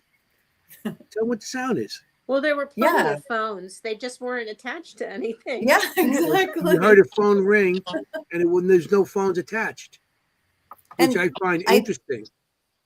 I heard a phone ring 3 or 4 times, and I told Laurel, "Hey, your shop phone rang. You might want to check your voicemail." Yeah. And she said, "We don't have any phone." So of course I checked with everybody. You guys know, I said, "Was your phone on? Did you have your phone on down there?" But no one did. But the interesting thing to me is, like, I mean, I've never had a disembodied sound like that happen, but I would doubt myself, except that I literally in my head was thinking, oh, maybe somebody wants to know the store hours. Oh, they'll leave a voicemail. So I know I heard it. Like I literally was reasoning about hearing it. Know, it's not your imagination when you're reasoning about it. So that's pretty incredible, Laurel. And you had a box of rotary phones in the back. Yeah, and I didn't know about that. Phones from all different periods in time, from a collector that passed away. Creepiest thing that's ever happened to me. When you said I don't have a phone, my blood ran cold. That's awesome. Wow. Yeah. Not a shop phone. Yeah, I was like, your shop phone's ringing. So casual. She's like, I don't have a shop phone. And we're all like, I was like, wow. And what? Jennie was so disturbed by it. She was like coming up to all of us. She was just like, I heard a phone upstairs. She was like pulling us out. I heard a phone upstairs, and Laurel doesn't have a phone. And I went outside because I thought, well, I heard the next door phone, but it wasn't. You know how you hear a phone right next to you, kind of thing. And but I still listened all night to see if maybe somebody next door had a phone that rang that loudly. And there's really nobody right there. No, my house stands alone. Yeah. Yeah. Yeah, the business. Yeah. So I got a question for each of you. I got a question. You guys can each answer. Out of this place, what was your most profound experience from it? Maybe you told us already, but it's okay. What was the most exciting that it's haunted, whatever?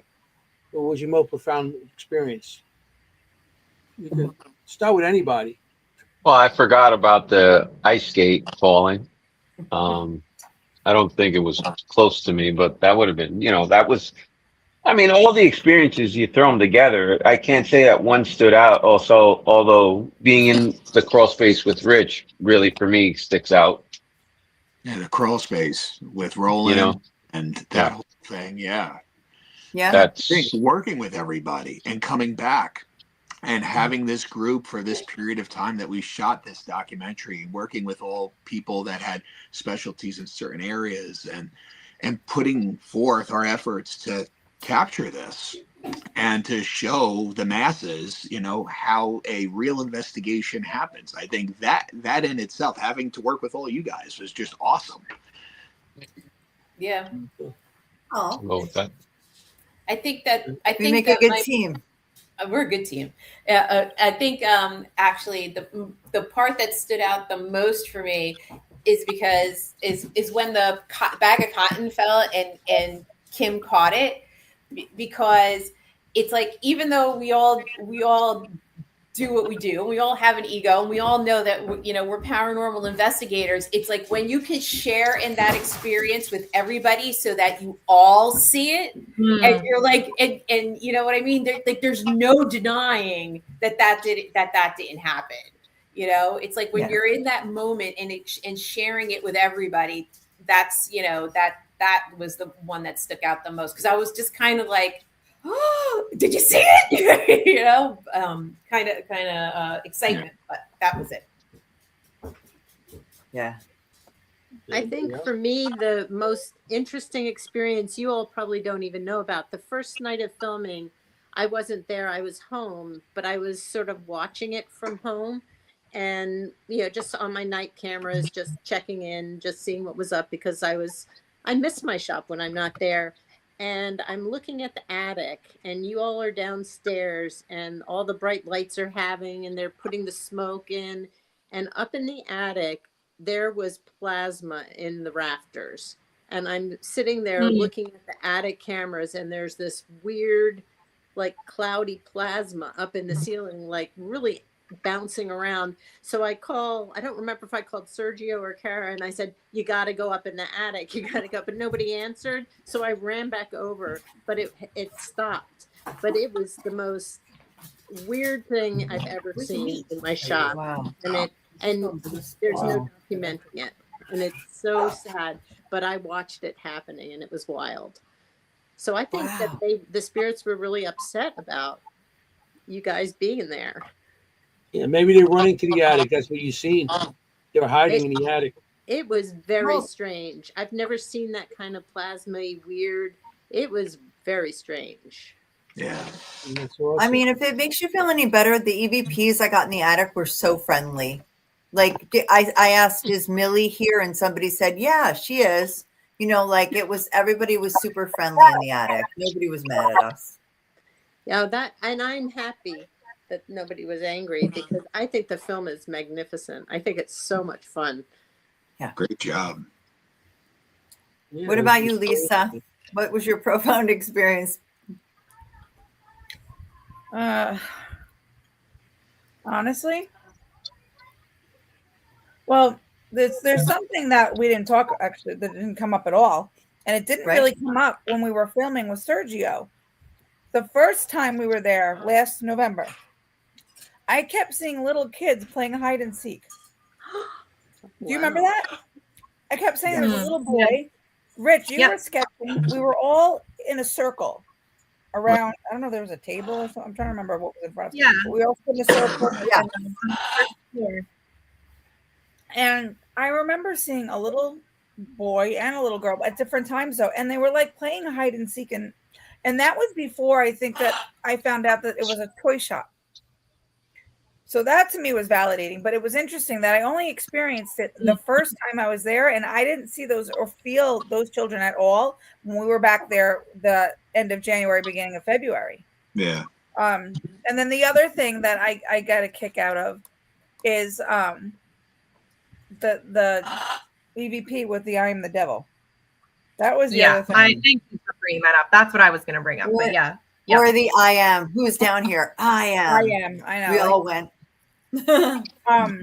And how clear it was, especially because look, you see a lot of the times on things like Phasmabox or even an Ovilus, like devil pops up, right? Or you're right. Yeah. I have never actually heard it where, like, when I've been on a case, right? For example, for an EVP. So to hear it like at an EVP, I thought that was on a whole other level of validation, and I knew it wasn't the devil, because if you know anything about demonology, the devil's not going to tell you it's the devil, right? So like in that moment, I'm like, well, you're not scaring me, you know what I mean? Yeah. But and that was the other, I feel like, really neat experience. That was, to me, that was neat. Most people would be afraid. I thought it was cool. So yeah, we all were cool about it. We were like, no, you're not. I could not agree more, Lisa, that when we all heard that in the circle, first of all, I'm all really proud of us, because we knew we were being filmed, and like nobody wanted to like freak out over, oh my God, we all just the devil. We were all just like, well, But I'm going to tell you, I agree, Lisa. In all the investigations that I've been on and all the EVPs that I've listened to with Jennie, I have never, ever once had one on an EVP that clearly that said that response. And not only that, but it was in an area we were already having this kind of images. Many of us are having the images of a religious gentleman having these experiences down there. It's just like one after the other after the other. It just all lined up. So agreed, it's not the devil. He was definitely trying to use all of his stuff to get us out. I agree. That was my favorite moment. And also, I will say that this is a great education, and everybody needs to have cameras in their shops and their homes, because the evidence that Laurel, you captured from these cameras was out of this world. I mean, we didn't even show some of the incredible evidence that you were able to capture in your shop. I mean, this just doesn't happen on every location. It just doesn't. All of this different evidence. So this is a great, I loved that too. And I loved working with everybody, obviously. Yeah.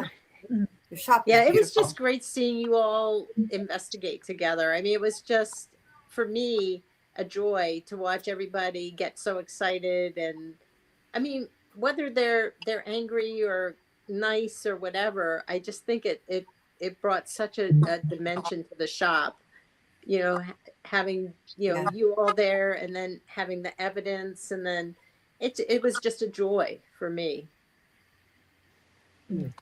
This might surprise you guys, but I know the phone was really a big thing for me. But more than that, and you're going to be surprised, was that first day when we had that circle and I sat down next to that glass cabinet.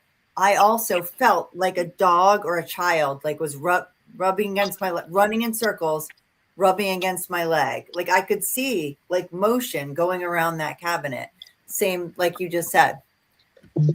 Like a hide and seek type motion. And Richard, didn't I absolutely felt it. Richard drew a picture of that, didn't you? Yeah. Yeah. Yeah, I left all my sketches at the And shop. Kara was there when I told the story to Sergio. You were there when I was interviewed for the documentary. And he said, did you see anything? And I said, I saw either a child or a dog or something this big, run around that cabinet.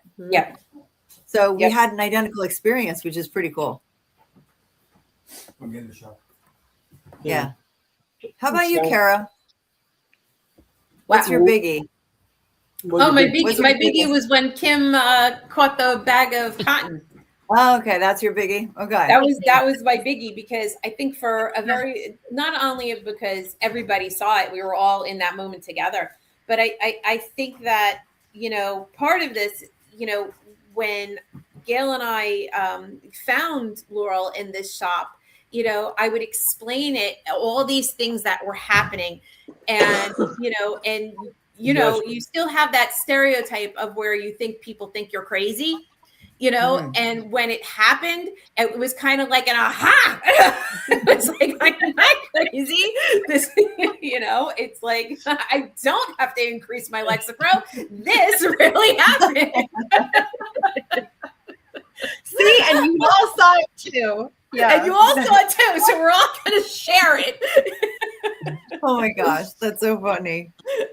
That's great that you all see it at the same time. You experience the same thing at the same time. So you validate each other.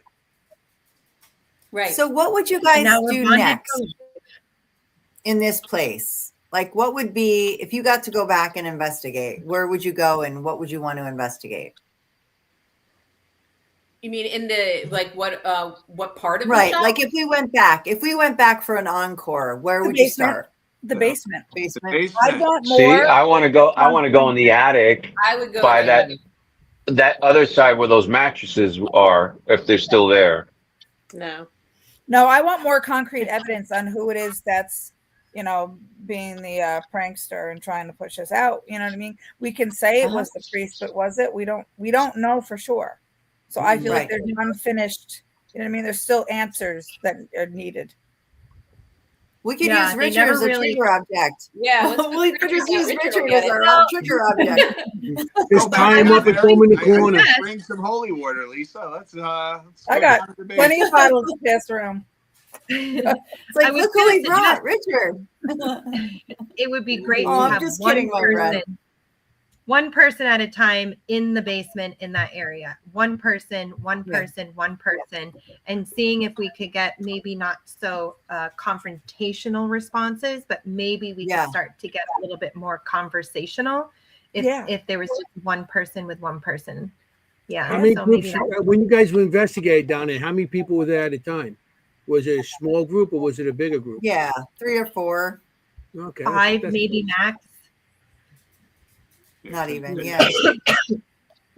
Yeah, because if you get a big group, they might feel intimidated. That's why they're going after. Maybe they're going after Richard and Roland because they feel that they're the stronger of the male. You know, the males that they protect the women and stuff like that, and they're going after them to push them out because they feel that. Because remember, it's a different era they're from, and they may feel that to get rid of them. That's why they're attacking them first, and then they'll do whatever they want with the women. I don't know. I almost wonder too if tomorrow you go into the shop, since we're all talking about it here, if you might see some things, you might see some spikes, you might feel presence from the basement. Ooh, Ohio. Somebody else can go in. So a couple people had asked. Yeah. Mary Beth and someone else asked, is it the building or is it the antiques? And can you talk a little bit, maybe Kara especially, about what experiences you've had with certain objects in the place? Because you have some good stories. So I do think that it's like a battery. I think whatever is there on the land is absolutely being charged by the energy of the antiques there. There are a few antiques there that are more charged than others. One of them I do have. I have a doll that I named Vivian, and she's kind of spicy. She's kind of spicy. She falls over, and Kim's seen it.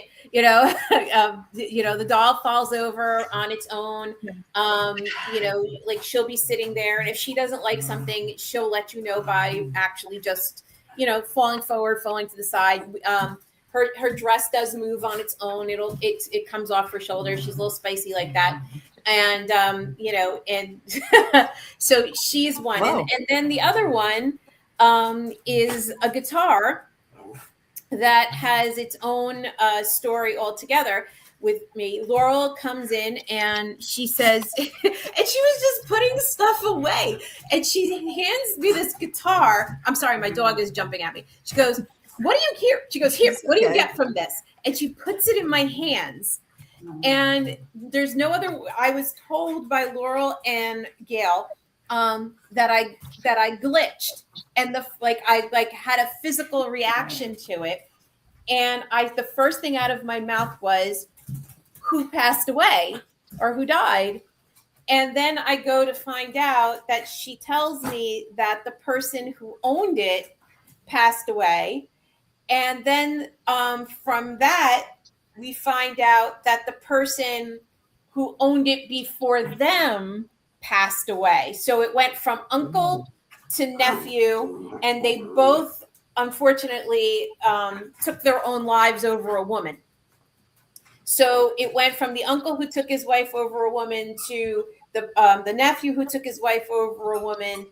And then it ended up in Laurel's shop. So there, everything there is going to have a history, whether it's good, whether it's bad, whether it's traumatic, whether it's happiness. I have also from Laurel's shop, I have a grooming kit that you would give, on a wedding, like a grooming kit for, a couple. I have, so everything is going to have a history, everything.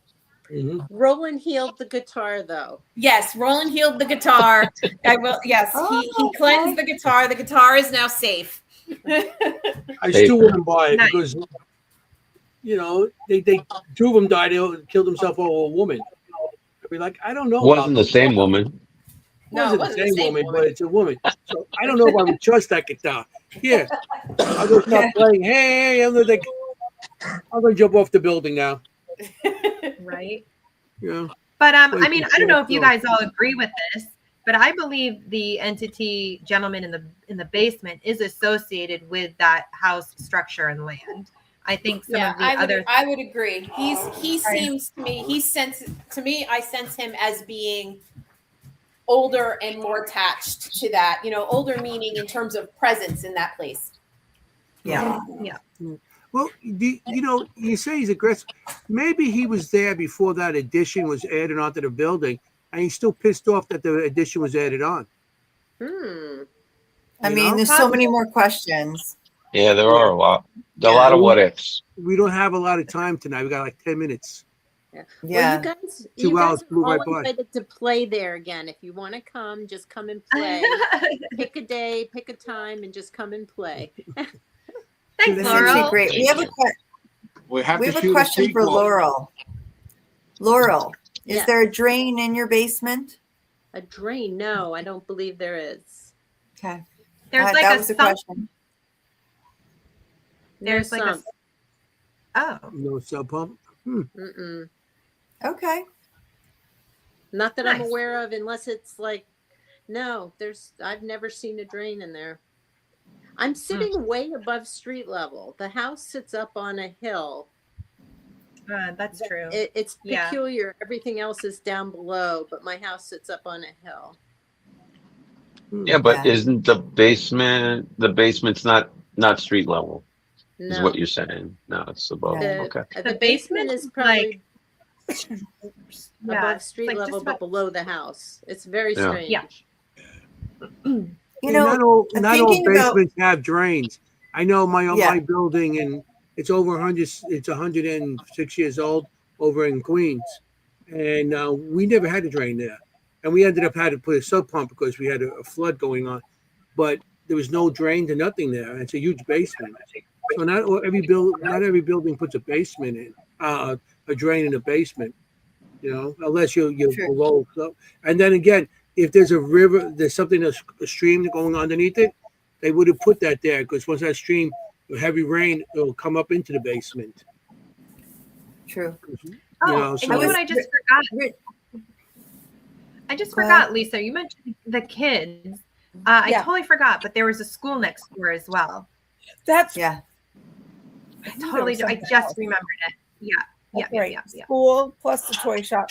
Right. So, but it was interesting that it never came out when we actually went back with Sergio to film. It was only out the one time we were there with Danny. Mm. Actually, we got a child's voice in EVP on that floor. Really? On the first on the main Yeah. floor? Richard, That's do you what I remember told him. that? We Vaguely. couldn't really make it out, but it was like a child speaking. Sort of voice. Was that the same On the time, that second same floor. night? Or was that when No, we were this back was in- the last night, the final Oh, was it? night. Yeah. So, But I was thinking about what Richard said about, older things. And the basement is the one place the EVPs we got, because I was talking about EVPs, obviously. We're not so, like we said, were you what did you do? Were you a healer, a doctor? I was a doctor, right? Like a doctor. This is like a person speaking to us, but it's not necessarily a person saying, I'm the devil, I'm not impressed, get out. Like maybe he has a point that maybe we're dealing with something older down there.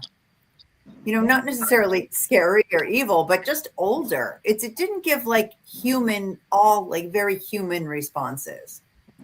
Whereas, we said other things upstairs that were very human. What'd you die of? Liver disease. Right. Okay, that's a Right, person, right. Like that's a person who dies of liver disease. I don't know. Yeah, wasn't there something in the backyard though, in the shed? Like there was something with you guys had an SLR. Yes, that was Oh, weird. yeah. That was when we were with Danny. That was Yeah. the first attempt at filming the. There's a lot of good stuff on. We need to get that film somehow. I have a lot of Yeah. stuff on my cameras from that, by the way. If anybody Oh, yeah. ever, yeah. Oh, Right. No, I just mean there was nothing identifying in the basement, like identifying like I was a preacher or, whatever. Nothing really identifying someone as a human, right. But- And that's I think- why we want to go back. was because we didn't Yeah. really get anything from her. But I will Yeah. say, every spirit is a sovereign being, or whatever entity is a sovereign being. They don't have to tell us who they are. Some don't want to. Some don't actually True. want to tell us. Right. True. We got 6 minutes left.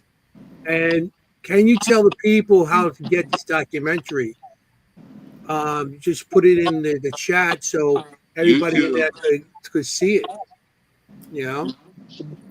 Oh, I've And been you want doing to, Tara? Do you want to talk about like what we're doing and what we're gonna do in the future and how to find this? And I'll put it in the chat. I got 5 minutes. All right. 5 minutes. You got 5 minutes. Go. So Go. yes, the documentary is on YouTube. You can find it. I think Kimm was putting the link in there before. So if you scroll up, but you'll find the link. As for what we're doing next, we're looking and we're scouting for new locations. And if you have a location at the end of the documentary, if you see it, there is a website, or excuse me, there is an email that you can contact for our next location. So that being said, I think I forget the email. Way to go, Kara. What? I'm just joking with you. Was it? I think it is because it's Sergio's email. It's the director's email. Watchmen, if you have a location for us, just send us a Reach message. out. You can reach out to us at 9 Lives Paranormal or Richard at any one of our socials. Any one of us, Reach out to yeah. us and we'll get it to the right people. Yeah, absolutely. Let us know if you have a great location. We want your location. We want your location to be. Yeah, because these people below me and next to me are the best you're going to get. They're the best anywhere. It's a privilege to work with all of you. And guess what? It's the new year, so Yeah. we got So yeah, lots we of gotta look, we gotta wish everybody Happy New Year and everything. Show's For coming sure to we an end. do. Yeah, we got 4 minutes. Well, we got a couple less than that. But Yeah. I want to wish everybody Happy New Year in the panel. You guys are all great.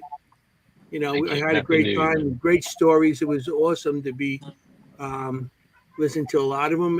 The audience was going nuts out here. Great play. They really liked what was going on, which we got to start. I'm going to thank the audience for coming on.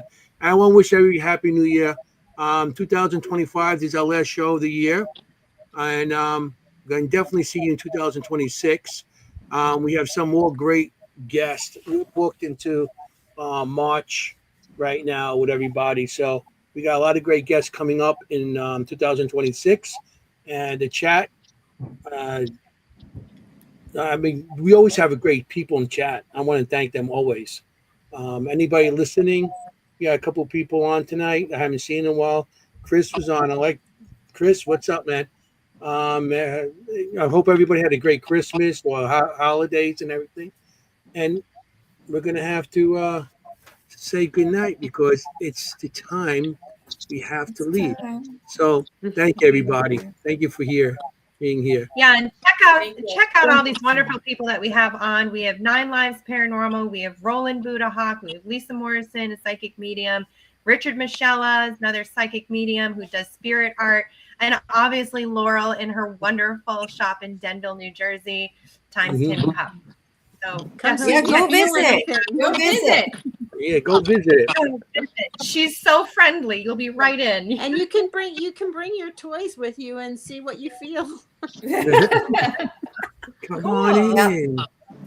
And it's the only place where you can have a documentary and you can actually purchase a piece of the set where it was filmed. You can buy an item. Yeah, you bring something home with you. One of the telephones I hear is still there. One of the Oh telephones. yes, many of them are. Yeah, maybe not the guitar. I want that guitar. Yeah, Remember? Lisa wants the guitar. It's waiting for a very special person. It is. You have any more of the drum sets that I might be interested in? No drum set. Oh my gosh, you don't want Tonda drum sets in the middle of the night. Can you imagine? Tonda drum set. And if I get any really cool shop things on the cameras tonight, I'll shoot them to Kara and she'll send them out. Please, to y'all. yeah, please, Awesome. please. Cool. All right, And come back after our next one. I hope you'll all come back after our next documentary. And Yeah, next and documentary, thank you. we'll bring you all back and we'll do it again. Okay. Thank you all for coming. So thank you. Thank you. All right. Happy New Year. Happy New Year. Happy New Happy New Year. Year. Good night, everyone. Happy New Year. All right. Take care. Good night. Bye, guys. Hey, how you doing?